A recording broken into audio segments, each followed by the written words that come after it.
Hi, everyone. Thank you for joining us today. I know it's spring break for some people, but I definitely appreciate that you are all with us today.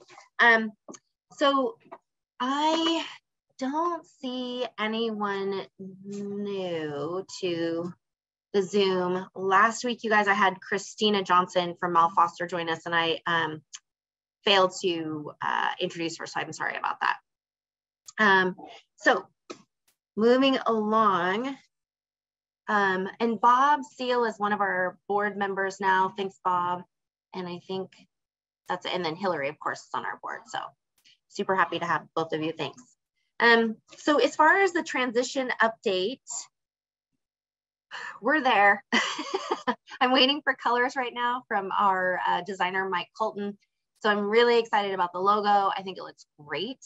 I think the color scheme looks amazing. We are trying to not duplicate colors that look like somebody's favorite football team or somebody's least favorite football team or high school or what have you. So we did get a new one, and it should be out very, very shortly. And once it does officially come out, I'll let you guys know, and it should be out this week. And then does anybody have any questions about that or any introductions that I'm missing right now? No? Okay. So as far as the transition, like I said, we're ready, and we are, as soon as we get that finalized color scheme, everything, we will do a press release. And with that, we, with the press release, we'll send out the regional growth survey. As you guys recall last year, when you guys did it, open space was the #1 priority, and then transportation and schools and so on. And so we'll do that again so that we can see what is the most profound interest for the group once we send out that survey again. Hillary, am I missing anything on that? I think that's the main thing. And then we're going to work with Taryn on the press release. So we'll be kind of packaging it all up. So yeah, thank you, Taryn, for your assistance with that. We're so excited to be done with this process. It's been a challenge. Not a challenge, it's just taken a while. It's not been a challenge, it's been fun. And then I will be presenting to the City of Coeur d'Alene on April 4th, in case anybody wants to be there. So Taryn, if you wouldn't mind throwing that up on the upcoming presentations. And then I gave a presentation on Tuesday of last week for the City of Post Falls at their Connect for Lunch. It's actually through the chamber, but I presented for the Connect for Lunch, and thanks, Bob was there, and so that was really nice of him to join me. And I thought it went well. I was trying to be creative with it, so we'll see. I'm not a PowerPoint whiz, but I'm doing my best. So next on the agenda is the advisory group survey results. Hillary, do you want to start with that, please? Yes. Okay. So hopefully, are you seeing the results on my screen? Yes. Okay, great. So yeah, I just wanted to walk through these results with you. Greta and I'll kind of tag team on this, and thank you to everybody who did participate. We had 21 total responses. So there's about 47 organizations on the advisory group. So we had almost half. I know it took a little bit of time, especially the open-ended questions. So appreciate those of you that did take the time. Really important feedback for us kind of as we move forward into this transition. So we had, of the 21, so 18 people have been representing their organization on the advisory group, and then 3 people, or 14%, did not. So they took the survey because their group participates, but they were not the person. And then we asked the question, how many of you were serving on the working group or on a subcommittee? And so this is kind of the distribution of that. We had 5 people that took the survey or on a working group, and 6 are subcommittee representatives. And then this is a really interesting slide, and Greta, you may want to dive into this more. I have, this one is the nice color chart, which makes it easier to see. And then the next slide has the percentages. So it's really clear on this one, housing is of most interest, but there's so many other areas that we touch on that were reflected in that 2021 regional growth survey. And then Greta, if you want to talk about kind of the Connect Kootenai and that interface. Oh, I think you're muted again. Thanks. There's so much background noise here. I was trying to mute. Thanks, Hillary. So I think it's great to see that there is so much diversity as far as interests are concerned here with this particular slide. And so it shows that open space obviously was one of the priorities, but then we also have schools, which is a big hot topic right now. Transportation, which if you've been in, I've been in a lot of the groups recently through Connect Kootenai who've been talking about transportation, not only in our area, but region-wide, and how much it's needed for our seniors, for our local workers, et cetera. Health and care and public safety, and then childcare and so on. And so I think what I want this group to take away is that Connect Kootenai has focus areas on all of these specific interests. And with that, what I would love to do is bring those of you that were interested in either childcare or builder developer outreach or transportation or what have you, come to the table and meet with the focus area groups that we've created to try to get a better sense of how we move some of those pieces forward in our communities. And so that was kind of exciting to see. So there are the numbers. Thanks, Hillary. You're welcome. Yeah. So great interface with what Connect Kootenai is doing, but also just with some of the existing subcommittees for this partnership. So we'll work on engaging people in the areas they want to be involved. And this also was really positive to see that people did want to engage more. They didn't want to just come to the meetings and listen. Obviously that's good sometimes, but there was great interest in doing something more, which is fantastic. Yeah. And because I knew everyone, I would love more interaction and more conversation from you. You guys have been in this a lot longer than I have, and I'm stepping in, not necessarily brand new, but really, really new. And then the other really exciting thing that I wanted to mention is that we are in the process of hiring a part-time person to work with me here at Connect Kootenai. And that person will focus on all of this other 6 focus areas that we have in Connect Kootenai as far as education and learning, health and safety, growth and development, education and learning, and so on. And she will handle a lot of that side so that I can put the majority of my focus on the housing and moving that kind of stuff forward. So I think that's really, it's going to be exciting moving forward. And then as you can see on this next slide, it says the level of interest. And so a lot of people just want to be, well, 50% want to be just sharing. And then we have some subcommittees that would like to be in the subcommittee work. And so based on the previous slide, that's what I'd like to do, is bring those people interested in other focus areas together to come to meetings and work with Connect Kootenai on those and drive those forward. So. And then, yeah, do you want to cover this one, Greta? Oh, so I'd like you to, because I think it was more of a question. Yeah, go ahead. Yeah, no problem. So this one, I don't have the open-ended answers. I didn't share that with the group because people probably wanted to have some anonymity in their responses, but the working group will kind of work through the survey responses and figure out from this, people that personally learned and gained and what that means for us as an organization. We'll do that, as well as any of the other specific feedback on, what they think we can do to improve things. So that's kind of just a quick one on that. And then this one is how often we should meet. So think general consensus. I mean, it was a little bit split when you see these percentage numbers. Obviously 9 and 7 is not that much different, but majority of people said continue the once a month. And then we had a few that said maybe we should meet less frequently. So that might be something to consider. And then also for the preferred format. So we had majority here said they prefer the virtual only, or if you kind of look at that in the hybrid together, so that could be an opportunity as well. And then maybe some in person throughout the year as well. But it looked like majority of people were interested in at least maintaining some ability to do it remotely. Yeah. And then this was also very positive. Of the people that took the survey, only one said they didn't want to continue serving on the advisory group. And we asked for a suggestion for who would replace them, and everyone else said they did. So great overall to see that feedback. That's it on those, Greta. Thanks. All right, any questions on that feedback or the survey results? No? Okay.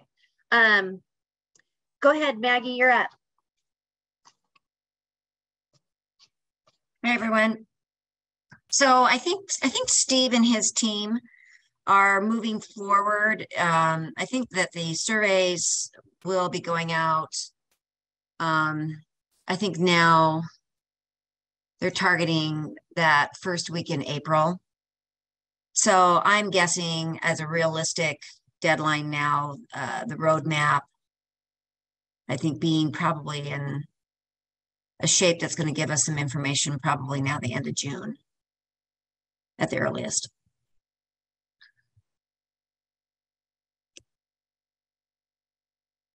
And again, I think, you know, some really great resources have come in that we've shared with U of I right through this group. And so that's been helpful. I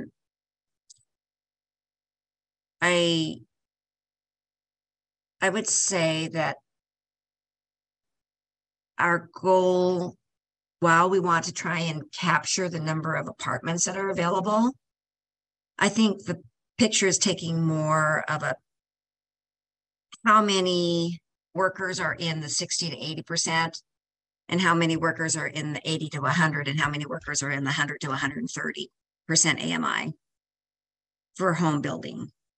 I think that's going to be more the focus of this roadmap, as opposed to construction of apartments. It's just, we've talked about this before, to build affordable apartments where we define affordability as 30% of income, not going to happen with the private market. It's not.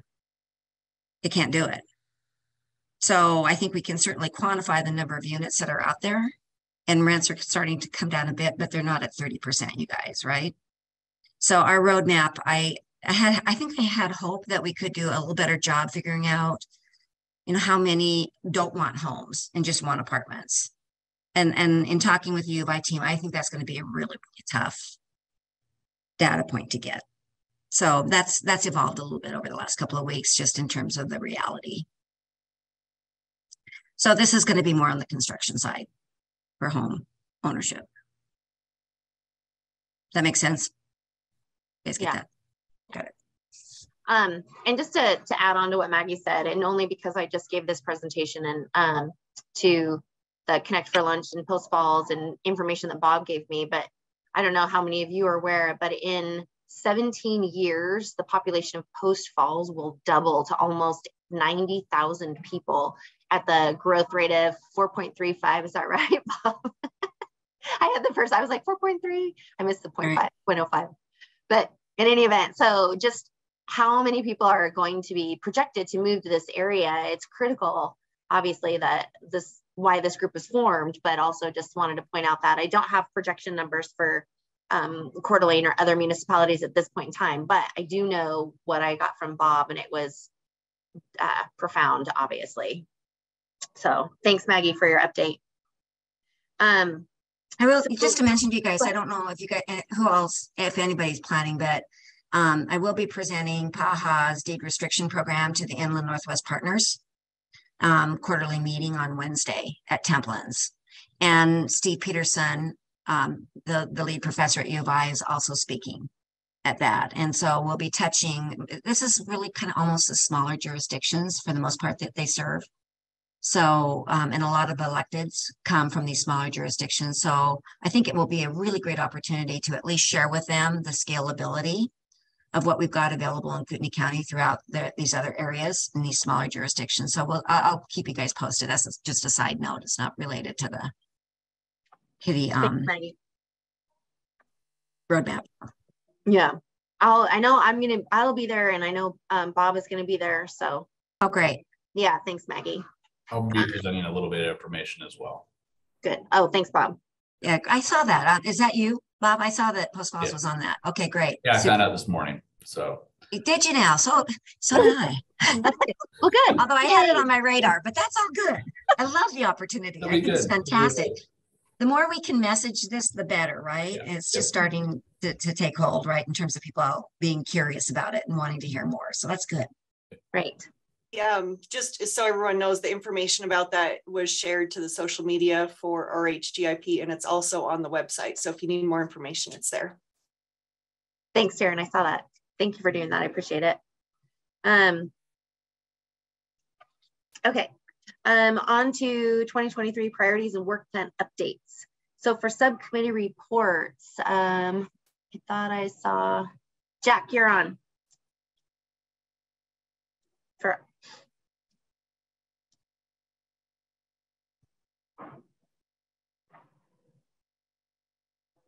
You hear me? Okay. Yeah, we so on the workforce housing, we had our second round. Applications were due March 10th, I believe. We had about a total of 22 million and available after the first round. And I think we had 15 applications that I think the total number of asks was over 30 million, like 35 million. So way over what we had available. So we're in the process of going through those applications, and hopefully in the next couple, 3 weeks, we'll be able to announce the remaining workforce housing funds to those recipients. That's great, Jack.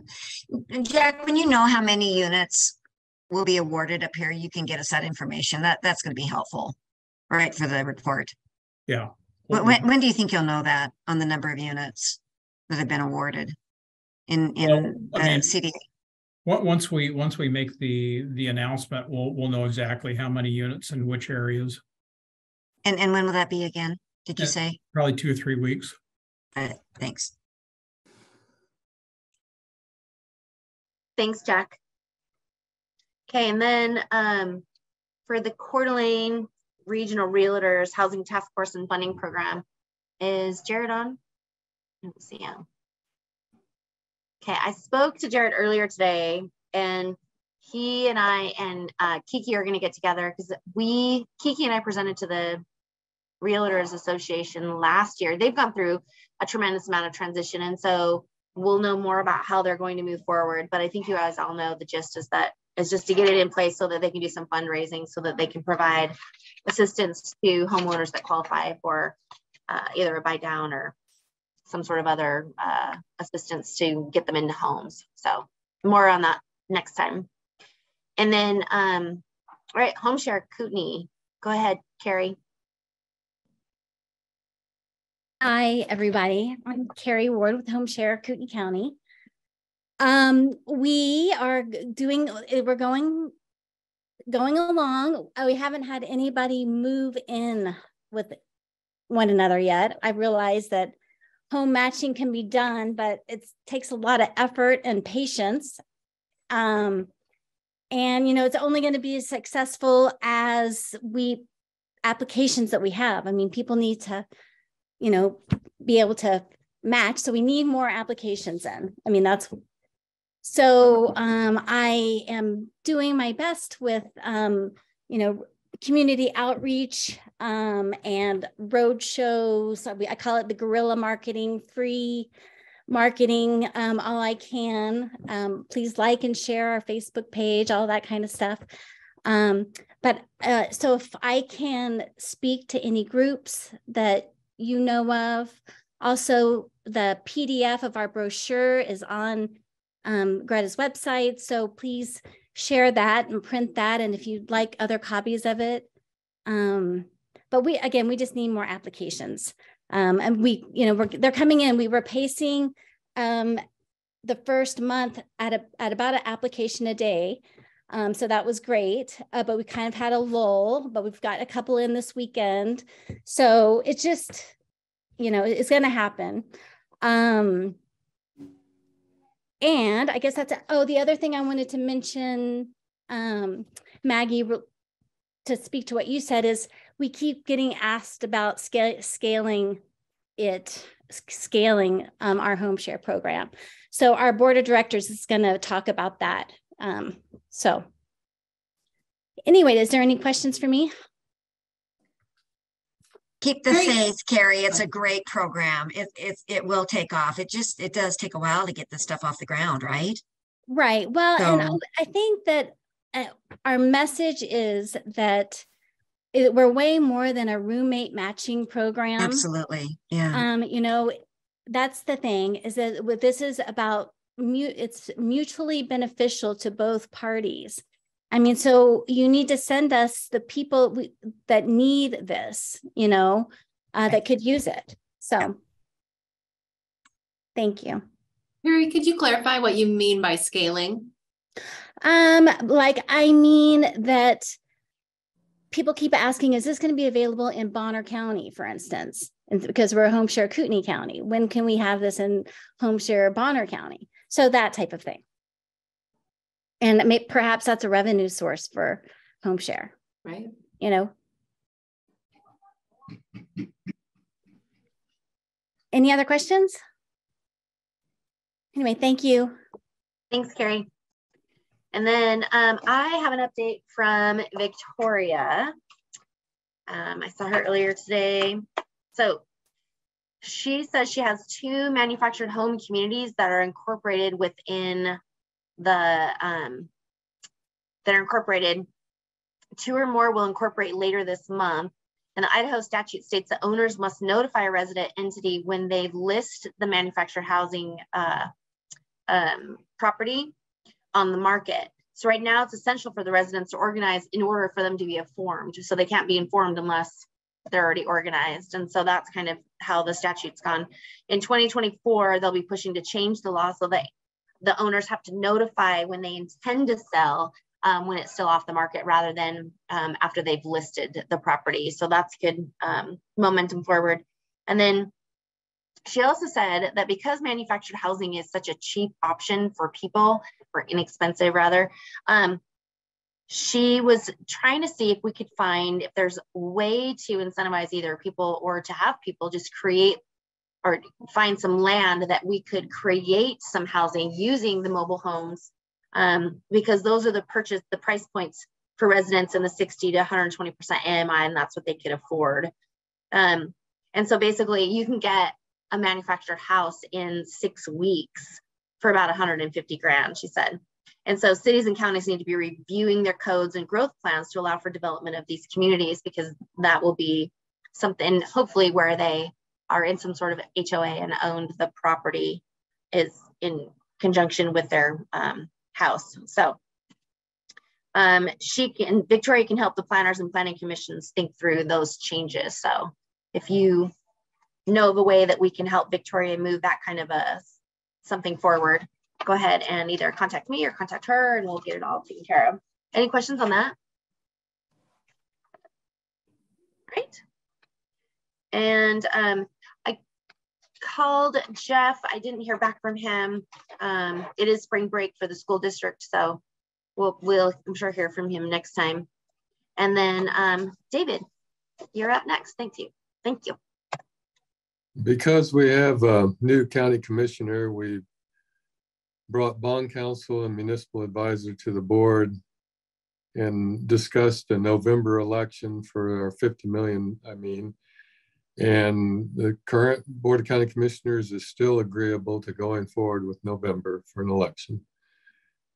The one other thing we're working on that I think I can feel comfortable to say is Brooke knows more about this than I do, but I think we have a trust for public land.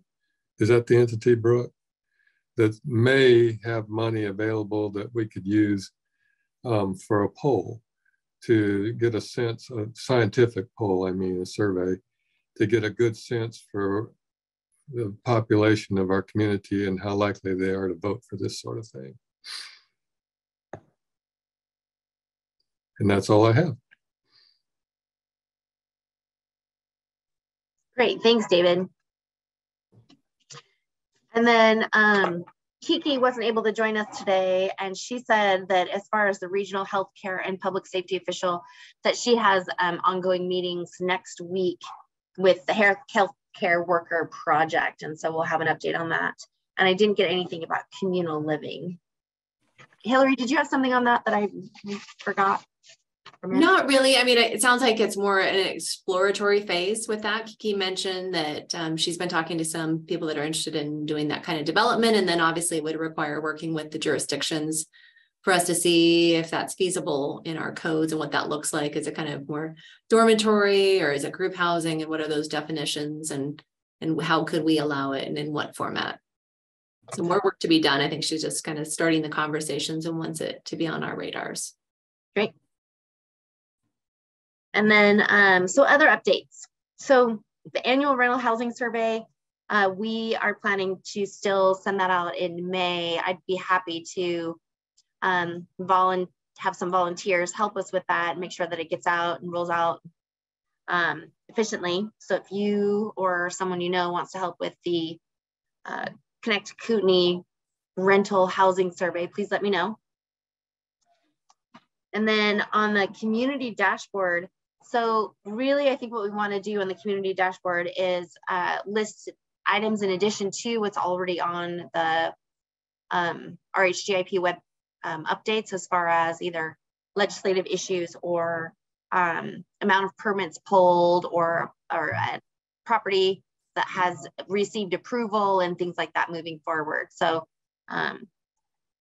that's what hopefully the community dashboard, it's a work in progress, but that's hopefully what will be on there. It's just more information. Any questions on that or suggestions from the group? Will that be, Greta, is that going to be on the website when you get that done? Is that the idea, is that it's basically just like where people can go for news on the website, news and updates? I'm trying to, it was mentioned, and I don't want to duplicate work like we talked about last time. I just want there to be another place where we can put some information so that it's organized by either legislative issues or properties approved or something like that, so that there's a place to go to just that specific item and not have to read through the updates. But I'm happy to hear some other suggestions on that too. Taryn, yeah, you might have ideas for how to organize it, because Sarah had the idea initially, and I think it was to show, are we making progress? So, you know, through Maggie and their work on the housing needs and availability study and the roadmap, you know, here's this deficit, here's what we need. And then to show, like, here's how many building permits were approved, here's how many projects were approved, to kind of show, and maybe it's kind of like the stats kind of across a page or something, as well as, you know, just having success stories, which is in the weekly update. So anyway, we can brainstorm that with you, but I think that was kind of the concept for the community dashboard, and definitely not to duplicate anyone's efforts, but to use what Maggie and her team are gathering. Okay, I just wasn't understanding what was meant by community dashboard, so now I understand. Yeah. Thanks. Okay. Thanks. Okay. Any other suggestions or anything to add to that? On that dashboard concept, could we somehow bring in the jurisdictions on the ones that are both doing what I will say, you know, evaluating their zoning and their approach? I think the development agreements that have come out of Coeur d'Alene are a big deal. I'm recently heard today some decisions by the city of Hayden to redo their comp plan yet again that will be quite detrimental to this effort. It's going to take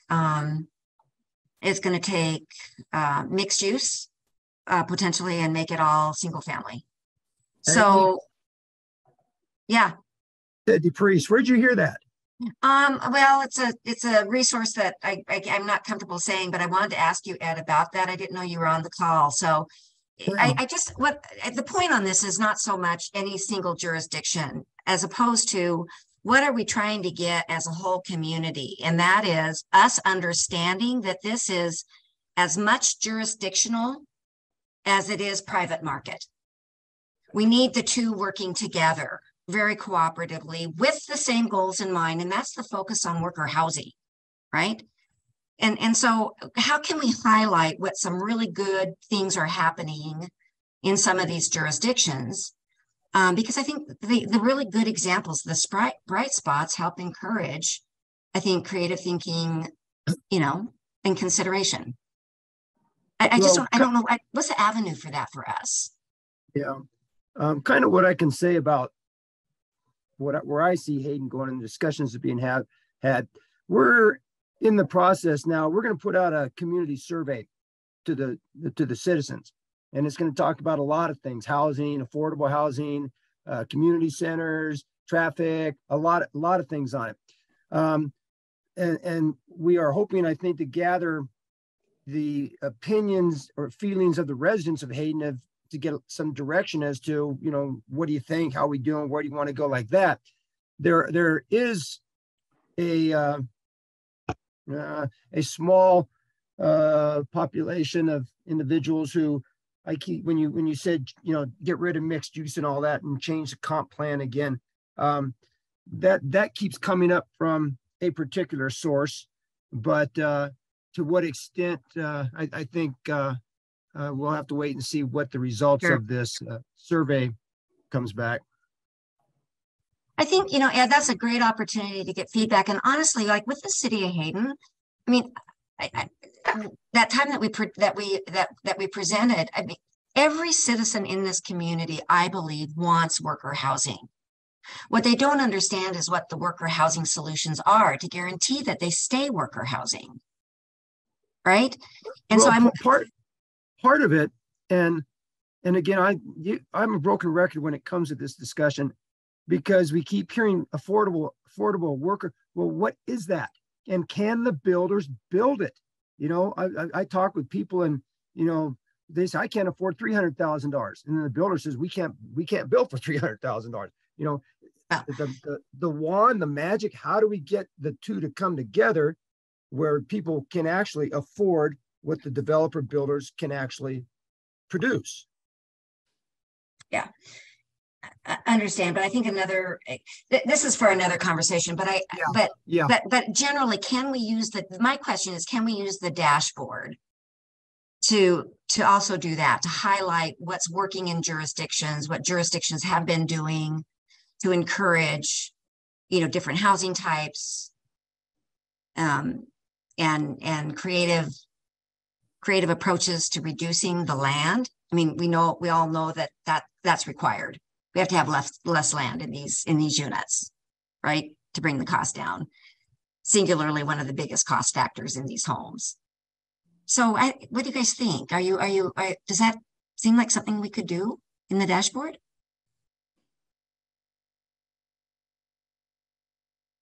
I think we'll just have to work with Taryn on how to format that and how do we convey the information. That's probably the hardest part, Maggie, is to kind of show, unless it's kind of like we talked about with the weekly updates where we show like a success story and maybe it's a highlight or something for that month and then it switches to another community or something. I don't know. We could kind of brainstorm like what tools are available to showcase certain things without having it be the same as one of the other pages of the website.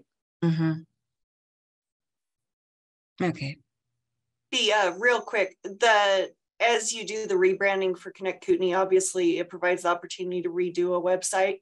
And the website that we have for RHGIP is a fairly simple website that's become overloaded with information, I think. So it definitely needs to be gone through, weeded out a little bit and fine-tuned. And that would give us the opportunity also to maybe incorporate some of those features that would make it easier to display that information. Yeah, that would be great. Thanks, Taryn. Yeah, and hopefully at some point sooner than later, it'll all be in one spot and we can make it work better. So thank you for that. Any additions to where we are right now with? Okay, so moving on for the Connect Kootenai open house.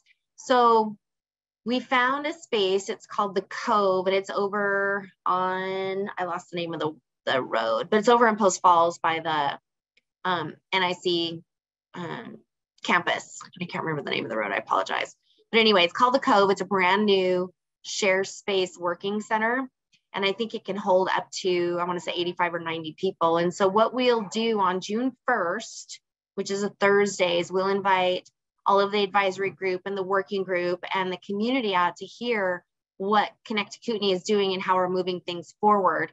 And in addition to an evening event, I'll also host a morning event so that people who can't do evenings can then come in the morning. So I want to capture as many people as possible. So I'm doing a duplicate, one on the evening of June 1st and one on the morning of June 2nd, which is a Friday. So I'm hoping that I can pull both of those off gracefully. If anyone would like to help with that, please let me know. Greta, is that on Clearwater Loop? Is that right? Yes. Okay. Yeah. Great. Thank you. You're welcome.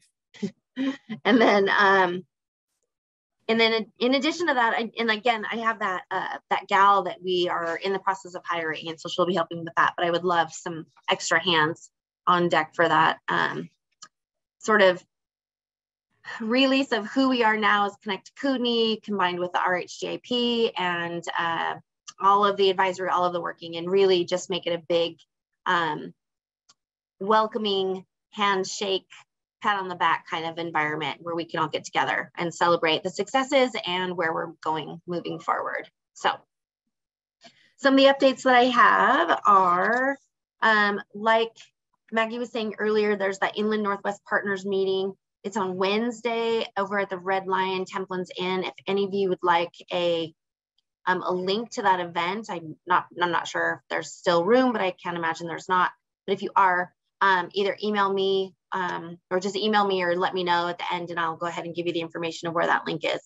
And then there's Hillary, do you want to talk about your conference that you're presenting to? Yeah, sure. I'm going to be attending the National Planning Conference in Philadelphia this Thursday through Tuesday, and I am actually on a session, so talking about Zoom Town, so kind of the communities that have been severely impacted by the pandemic, and Idaho is the most popular state for people to relocate during the pandemic. So kind of the implications of that on housing, and so I'll be highlighting the work of this group, which is exciting, and then even talking about our Cortair project that was just annexed into the city, and the housing affordability covenants and what that entails, and how many of those components are directly from our toolkit. So the deed restrictions, the first right of refusal for Habitat for Humanity, and all of that. And then also I'll be talking about other communities that were inspiration for us, like McCall and Ketchum.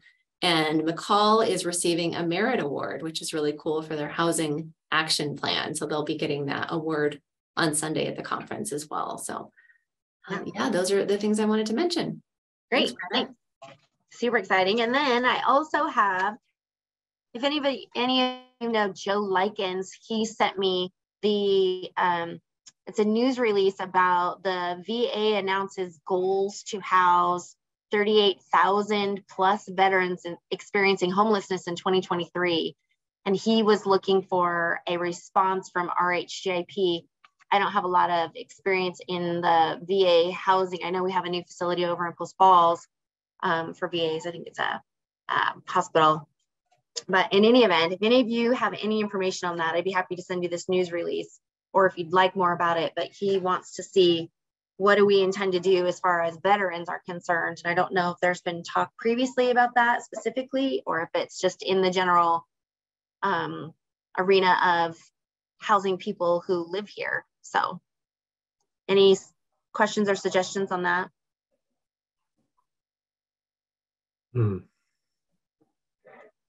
Yeah, maybe share that with the working group, Greta, and we can see if we can come up with some kind of response. It's similar to what Kiki had suggested before was, you know, if we pay attention to certain requests coming forward, is there a way to have not really a canned letter, but some, you know, so that we're kind of weighing in on things. And I think that would be great to kind of show the value of this organization, right? Or this partnership. Yeah. And then one other thing that I have is Larry Riley over at St. Vincent de Paul is hosting a concept that they have for their Post Falls property in the next coming weeks. And so they are hosting an open house on, let me see, this coming Wednesday, the 29th, either at noon and at 6 p.m. So there's two different times, and that's at 201 East Harrison Avenue. That's the Help Center here in Coeur d'Alene. And so what they're doing is they are talking about a parcel that they have off of Celtice. And I don't know, Bob, you probably have more information on this. It consists of several buildings. And what they want to do is they want to remake the parcel into new shared use space that could be a home to a ground floor St. Vinny's, and then with workforce housing in addition to that. He wrote, yet tastefully replaced and expanded to the upper floors. And so they want to have some units set aside for veterans as well. So that's exciting news on the Post Falls side, so of what's coming up. So again, that's Wednesday, the 29th at noon and at 6 p.m., two different times for that. So, and that's all I have. I would love to find some people who want to collaborate to get together a committee for legislative issues and bills that are coming to the floor. I know we're almost at the end of our session, but I do want to be more focused on that next year. And not that it hasn't been a focus, but as far as I'm concerned, to help keep everybody educated on what's coming up and what new bills are being introduced, et cetera, moving forward. So any suggestions, clarifications, questions? With that legislative stuff, since you and I had met with Victoria earlier today, and she was saying it sounds like kind of the legislation that they were hoping would move forward is probably looking at 2024 if they can find someone to sponsor that. And then similarly, the school impact fee bill, I think that's kind of languishing. So I think that would be good to kind of have some of those on our radar and see where there's opportunity to assist or at least kind of keep track of the legislation so that our area is aware of all of that. Yeah. And if anybody ever comes across anything that they want to send my way so that I can share with the group, please do so. It's a busy life and I don't know everything, but I would like to. So if you have something you'd like to share with me, please do. So I can get it out to the rest of us. And Greta, did you just see the Q&A? Donna Brundage saying she's interested in a legislative watch type group. So we have someone to join a subcommittee. Oh, there it is. Thanks, Donna. I didn't see that. Thanks for pointing that out. You're welcome. All right, Donna Brundage and anyone else. Thanks, Donna. This will be good. It'll be really good to get that out there. Okay. I think that's it. Does anybody have any announcements?